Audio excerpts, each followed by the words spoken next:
Hello and welcome to another episode of Critical Q&A, the show where I answer your questions based on what you've left for me in the comment section of my Q&A videos or have sent to me by email at askchrisshelton@gmail.com. I've been getting no shortage of great questions and comments from you guys and wanted to thank you for that over this holiday season and New Year's, and we're starting off 2018 with a bang. Lots of good things happening and coming and going to be happening over the next year on the channel here.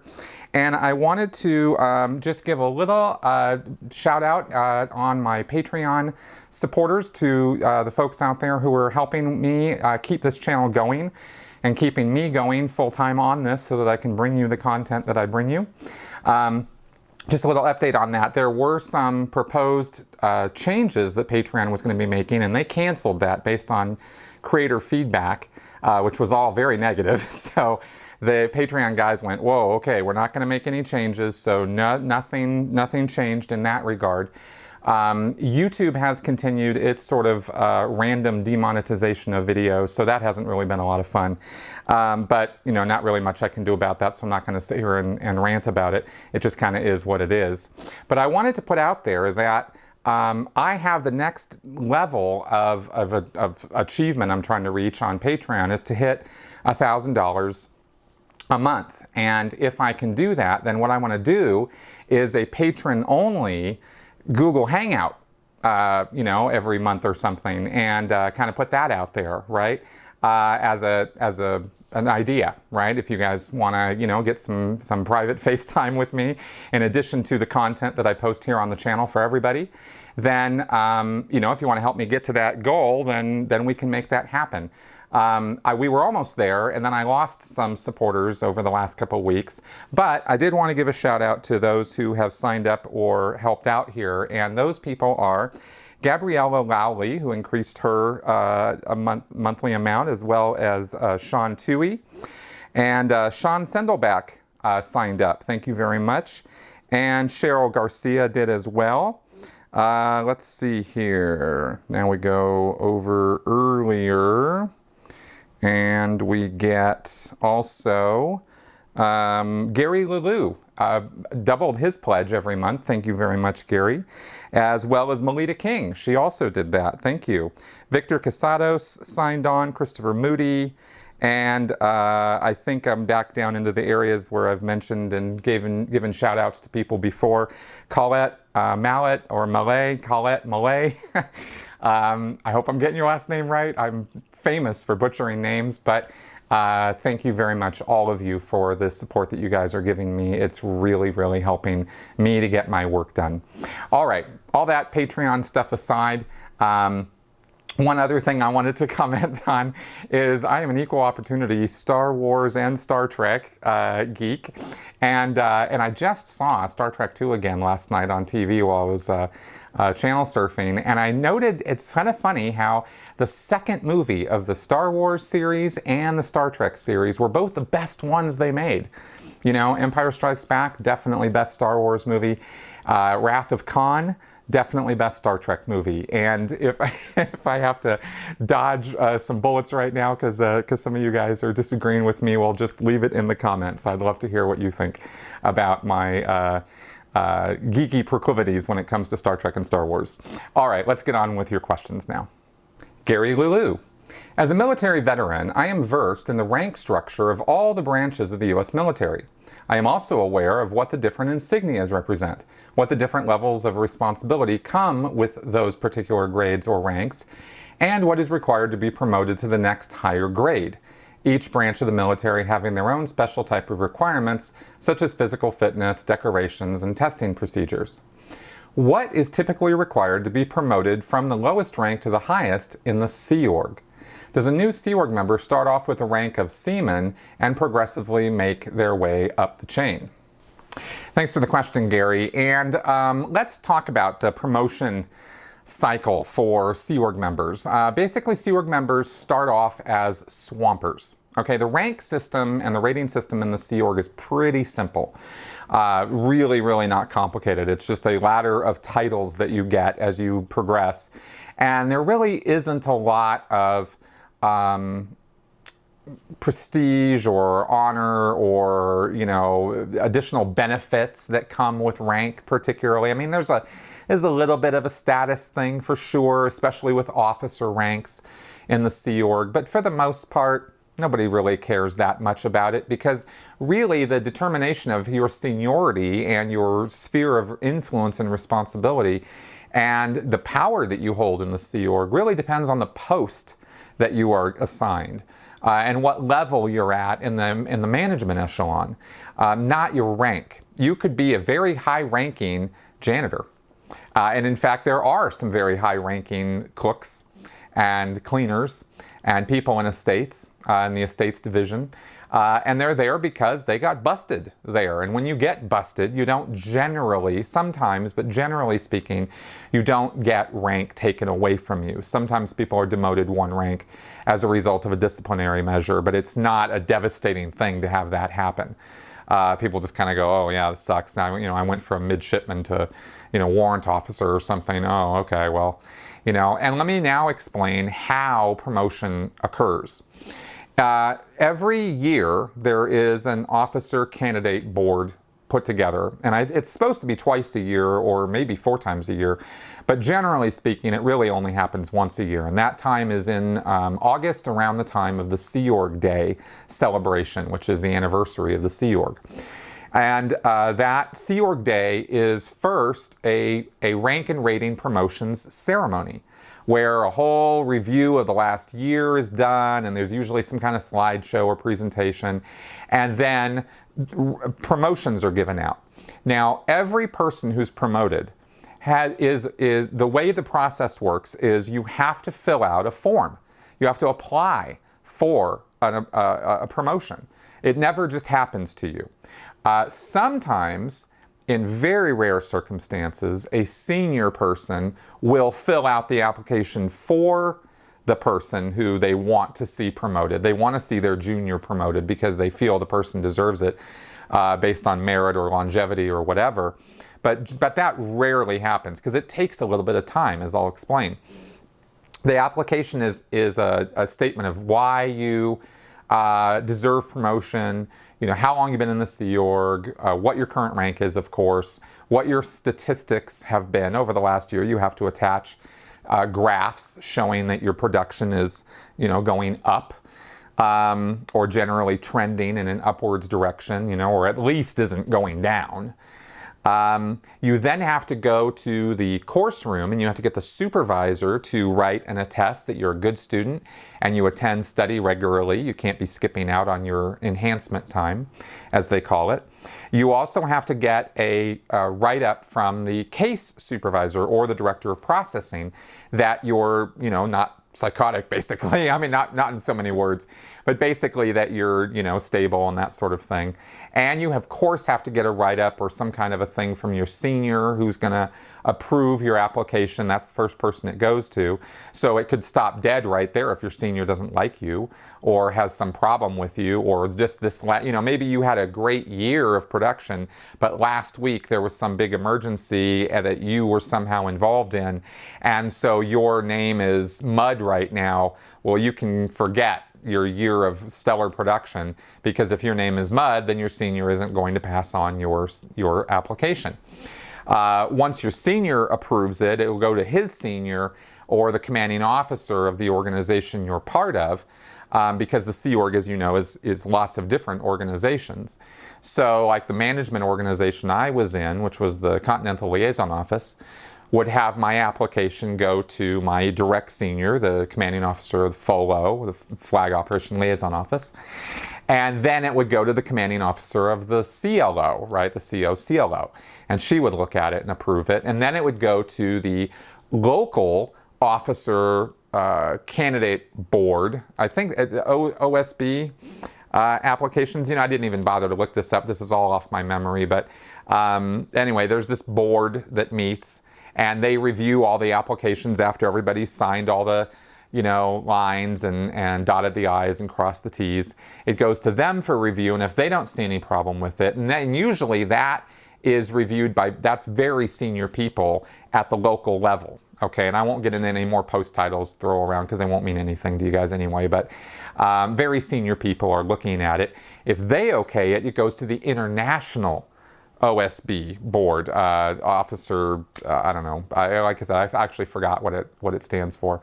But they'll look at it at the international level, and there it's a bit more dispassionate because they don't necessarily know you personally, and they're just looking at your application and sort of signing off. And most applications that make it that far just get rubber stamped, and then you don't find out whether your application was approved or not until the day of the Sea Org promotion ceremony, where all the names are read off of all the people from each rank status who are moving up in rank. Rarely, but sometimes, people will actually jump 2 rank statuses at a shot. I only applied for a rank, advancement twice the whole time I was in the Sea Org, because I considered the whole thing a tremendous waste of time. And also, I think I applied 3 times, because I think the first 2 times I applied, it was rejected. And I saw how arbitrary the process was, because the rejection that came back was really lame, right? And it was, and in fact, one of them was that, my name is Mud now, even though I've got statistics going up and everything is fine, because of all the, flaps and emergencies that we would always be embroiled in. I just wasn't being looked at favorably at that point in time. Month later, it probably would have gone through, right? So it was pretty arbitrary. And I'm sure that's not Scientology specific. I'm sure that sort of thing occurs in the real military all the time. But that's what happened to me. So when you start off as a swamper, you are in the petty. Then the next step up is petty officer. Okay, which is you're not an officer, you're a petty officer. And there's third class, second class, first class, chief petty officer. Those are the petty officer ranks. And then you go into when you go from CPO into the officer ranks. I think the first officer rank is ensign or no, maybe warrant officer, I think. And then, like I said, I haven't memorized these, but it goes, there's like warrant officer and ensign and lieutenant JG and lieutenant, and then I think captain comes up above that. And I'm missing a few, but there's and David Miscavige is interestingly the only person in the entire Sea Org who actually holds the rank of captain. There are other people who have brevet ranks, a temporary rank given to them because of the position they hold, like the senior executives who are supposed to be managing Scientology, all those guys who are in the hole, right? They hold captain rank because of their post, but they didn't actually make it to captain by being promoted through all those ranks. Miscavige is the only one, and I'm pretty sure he's going to keep it that way, because when you want to talk about somebody who's status happy, that is one very status happy dude. So that's what I can lay out for you about that and that whole process. I found it every time Sea Org Day rolled around to just be kind of, I was very resentful of the whole thing when I was in, because I didn't feel like that whole process should be necessary in order to be promoted. I thought it was a major pain, and you had to really put yourself out there and put yourself, with this application forward. And I just thought, why doesn't anybody recognize when I'm doing a good job and give me an attaboy and a promotion as a result? Yeah, no, that never happens. That's just not the way the Sea Org is structured. So that's why I didn't advance very far. David Rogers. I am currently in the process of unraveling an array of spiritual ideas that I have taken on board over the last couple of decades. I realized that one big idea that I accepted without really looking into it was, advances in quantum physics are bringing science and spirituality together. We are seeing how consciousness creates the world around us. I can find lots of spiritual information about this online, and we all like to quote the double-slit experiment as proof. I cannot find anything to debunk it. I have on several occasions pulled this one on scientists, and then shaken my head at them when they got angry. They were so close-minded, they just didn't get it, man. LOL. Does Scientology use this line too? I would love to see you have a discussion with a scientist and take critical thinking to this. All right, here's the problem with the whole quantum mechanics, quantum physics thing, and spirituality, and Deepak Chopra, and every other New Age guru who thinks that they have some way of talking to people about quantum mechanics and quantum physics and relating that to consciousness and spirituality. Here are the two things about that make that entire thing, make the entire New Age spirituality aspect of that totally moot, totally faith-based, and completely nonsensical. Those two things are, one, quantum mechanics are not understood by people who work at it all day, every day, which is probably why scientists get a little pissed, because they know that this is a field that is new in the area of science, and by new I mean it's less than 100 years old. It is very, very theoretical. It's not like you can do an experiment by looking in a microscope or something and seeing the little, seeing the little mechanics of it. It doesn't work that way. It's much, much, much more advanced.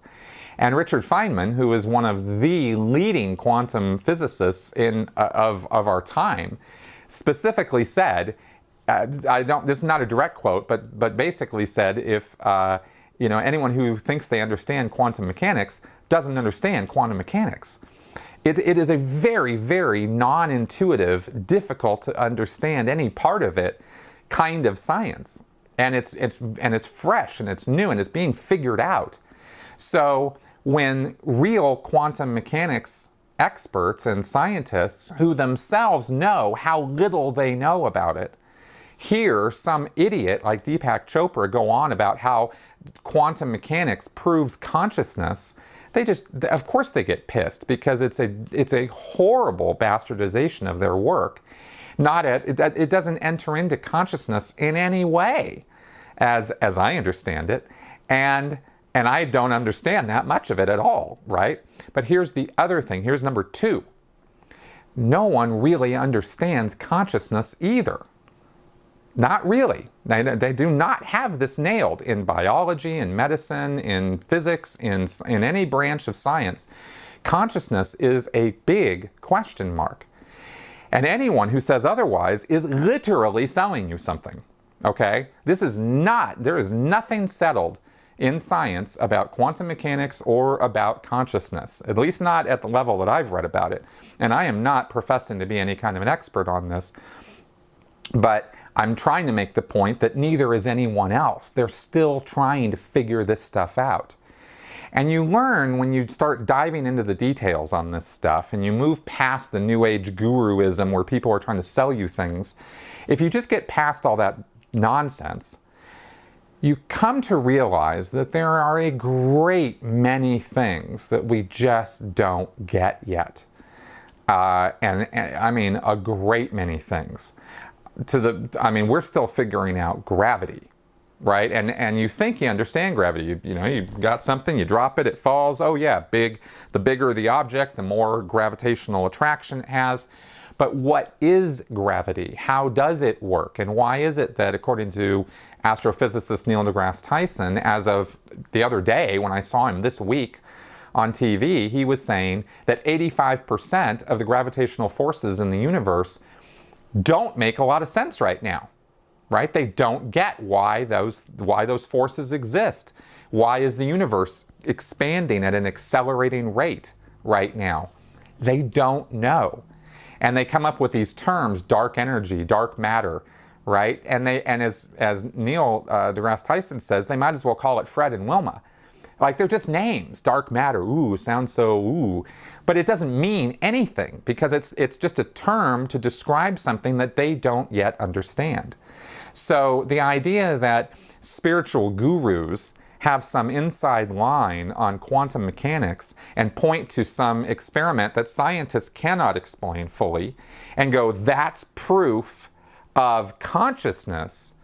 Dude, that is taking very serious work from very serious people who are very dedicated to trying to figure stuff out and just perverting it to make a buck. And it's pathetic, and it's really, really sad that people fall for this. There's a number of things people fall for or assume science has figured out or assume that somebody somewhere has figured out, and it's an unwarranted assumption. It would be a better assumption on everybody's part to simply assume that if you don't understand something, maybe nobody else does either. And then look into, well, what is the information about this thing, whatever it is, and approach it fresh and new and unbiased. And instead of deciding that you're going to approach quantum mechanics from the point of view of solving or figuring out or proving consciousness, I mean, what does that even mean? Right? If you dive into the details of consciousness, it gets really complicated really fast. This is an intricate topic. And so anyone who thinks that they've got all this figured out, yeah, no way. You know, if you have an honest conversation with a scientist about this stuff, they'll tell you, you know, our understanding goes this far, and it doesn't really go much farther. And we're willing to talk, you know, about this part, but you start moving into this area and we're going to have to, you know, the forces of this universe, the things that make everything the way they are, what we're able to perceive or know about our universe, these are very, very limited things. The more you learn, the less you know in some ways. And that, I think, is about one of the wisest things I've ever said on my channel. You know, because that's and I'll return again to the essence of critical thinking, which is recognizing and being willing to admit that you don't know. And then being able to proceed from that point forward, rather than assuming that you know something that you don't. And that's my main problem with those spiritual New Age gurus, and why I just sort of write them all off as ridiculous, because they are. And that's what I can say about that. Re-strap. I think about the Sea Org members and wonder if each one was sat down one-on-one and asked if they could leave this minute with a severance package that would give them 6 months living expenses, and if there were absolutely no repercussion to family and friends still in the church, what percentage do you think would leave? Also, just how many Sea Org members are there around the world? The leader of the church says people want to be there. Do you think this is true? Hey, Ree, thanks for the question. Okay, I think a great number of Sea Org members would leave if they were given that package of wonderfulness offered to them. I think a great number of them would go, you know, I'm really not happy doing what I'm doing. I'm really kind of regretful about having joined this group. I don't like the schedule. I don't like the food. I don't like my lifestyle. I don't like the control. And they would hit the road, right?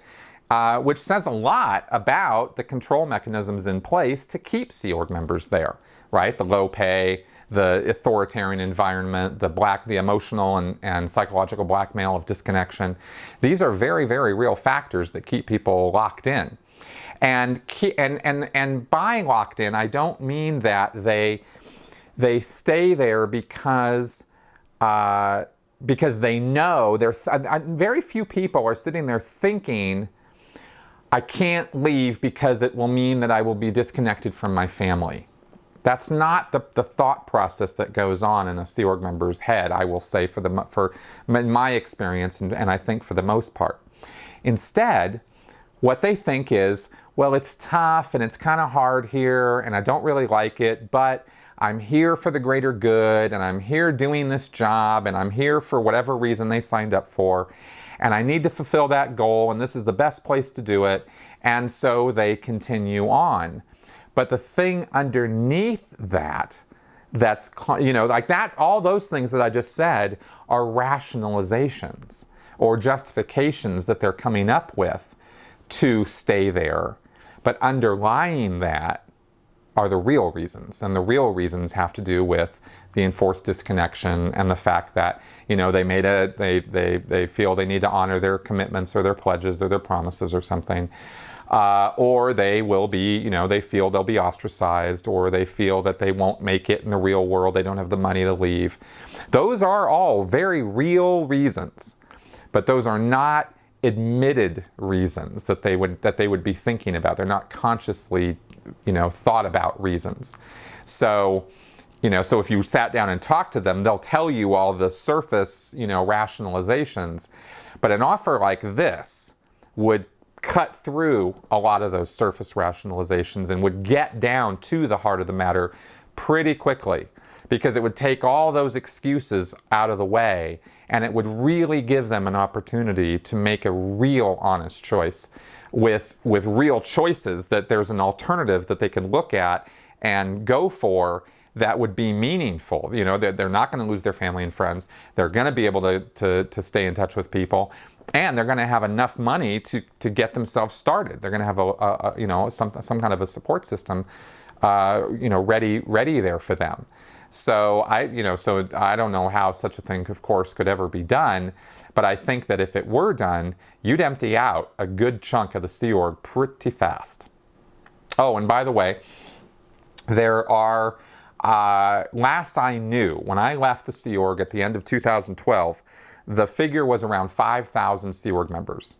And I think it's only gone down since then. I don't think it's gone up. I think the rate of attrition is higher, but that is a guess on my part. I don't have any hard statistics on how many Sea Org members there are now. Riggs BF. Hi Chris. It is well known that Scientology hates psychiatry, including medicine for psychiatric conditions. Back in the early 2000s, I was interested in joining until I found out that medicine for epilepsy was also not allowed, or at least that's what I was told. Is there any particular reason why Scientologists view seizure medication the same as psychiatric medication? Yeah, for the most part, they don't make big, wide differentiations on those kind of medications, because Hubbard said that Scientology, or Dianetics specifically back in the 50s, wouldn't work so well on somebody with neurological disorders or who didn't have an operating, nervous system, and include brain, nerves, the whole shot.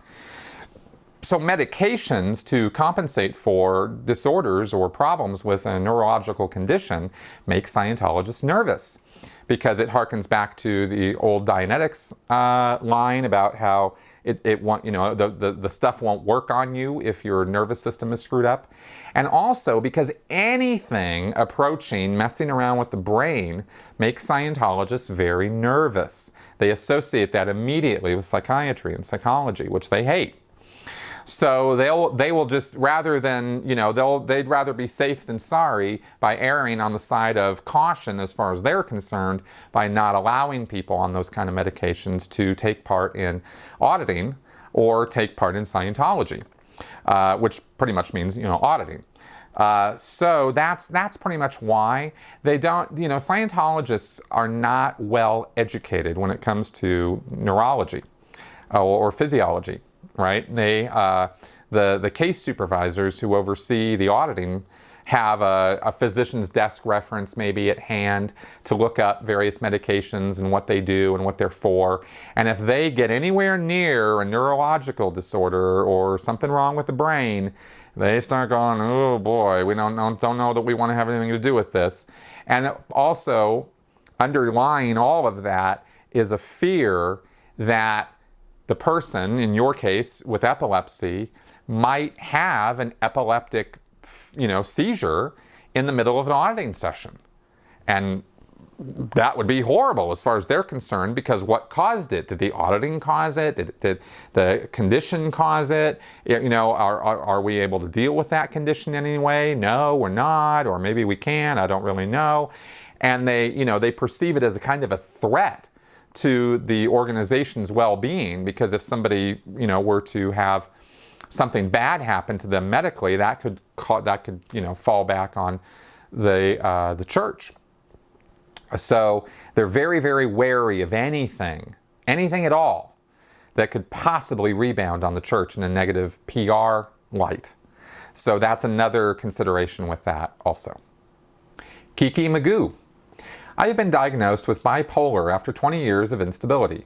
During that time, I have been warmly welcomed into 3 different spiritual groups, only to find I became less welcome and extremely unstable once they started poking around with my mind and engaging in activities designed to instigate my surrender.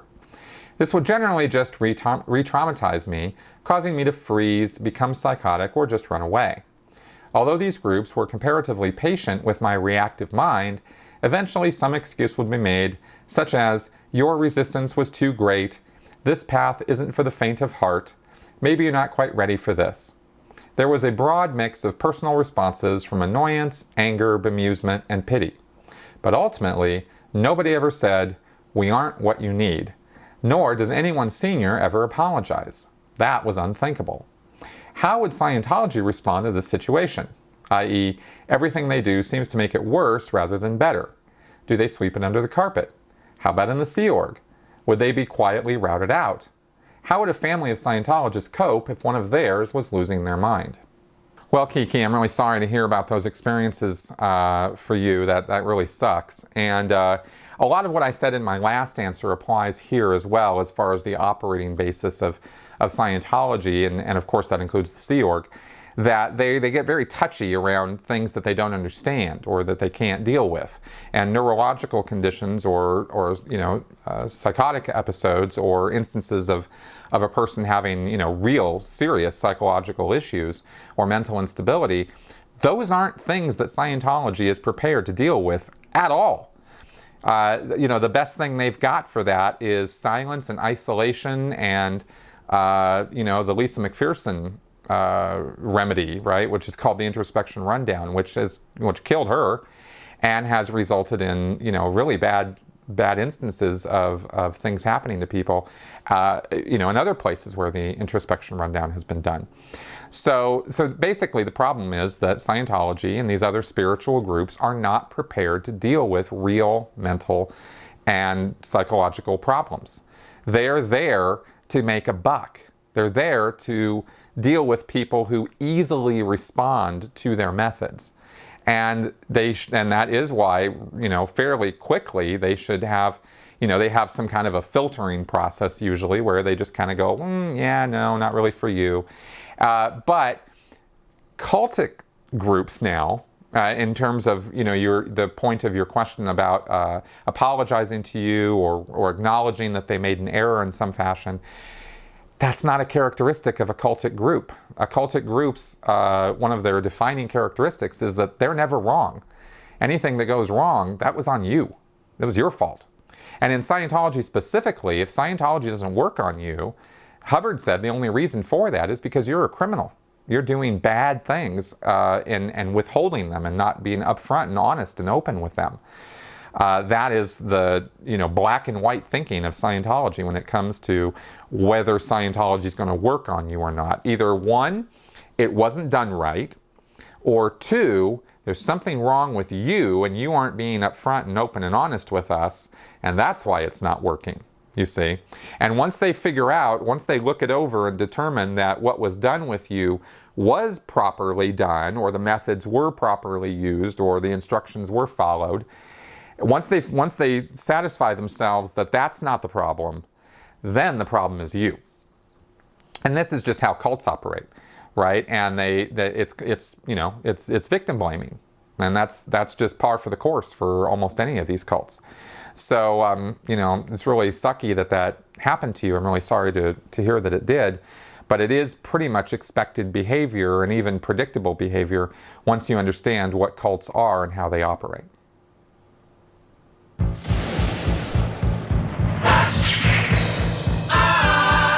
Well, it is time for Flash Answers. Opal, how were you able to read LRH's horrible handwriting? It took me a long time to learn how to read Hubbard's handwriting. Some people could never do it. I mean, it's pretty bad. Mine is actually worse though, so I have some empathy on this particular issue. I have horrible, awful, disgusting handwriting. So figuring out Hubbard's, at least his was relatively consistent in its badness. So I eventually figured out how to read it, but it wasn't easy. Gern Blanston, is it common knowledge how much money Scientology has? If not, do you think it would have an effect on how much people would donate? It is not common knowledge within the world of Scientology that they have Sea Org reserves or Scientology reserves of, millions and millions or billions of dollars. That is not known within the world of Scientology. And if it was known, absolutely it would affect how much donations they were getting. So that's why they keep it a secret. Jonathan Mark.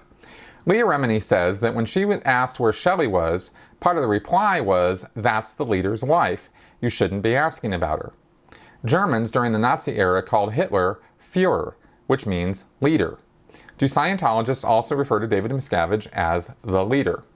Yes, one of David Miscavige's formal PR titles is the ecclesiastical leader of the Scientology movement or Scientology religion.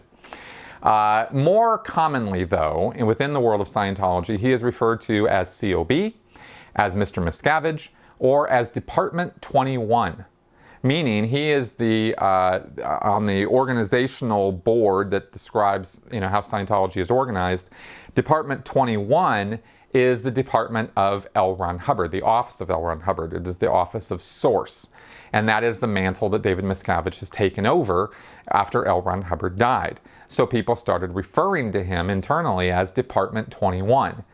And, I don't know where that started. I don't even know why particularly, except it was a different way of referring to him than COB. But that is a way that he is referred to internally. Okay, everybody, so that is our show for this week. Thank you very much for coming around. Leave any questions, comments, or feedback, good, bad, or sideways, in the comment section below. I will eventually see all of it, and I read those things with interest. Thanks for coming around, and I will see you guys next week. Bye-bye.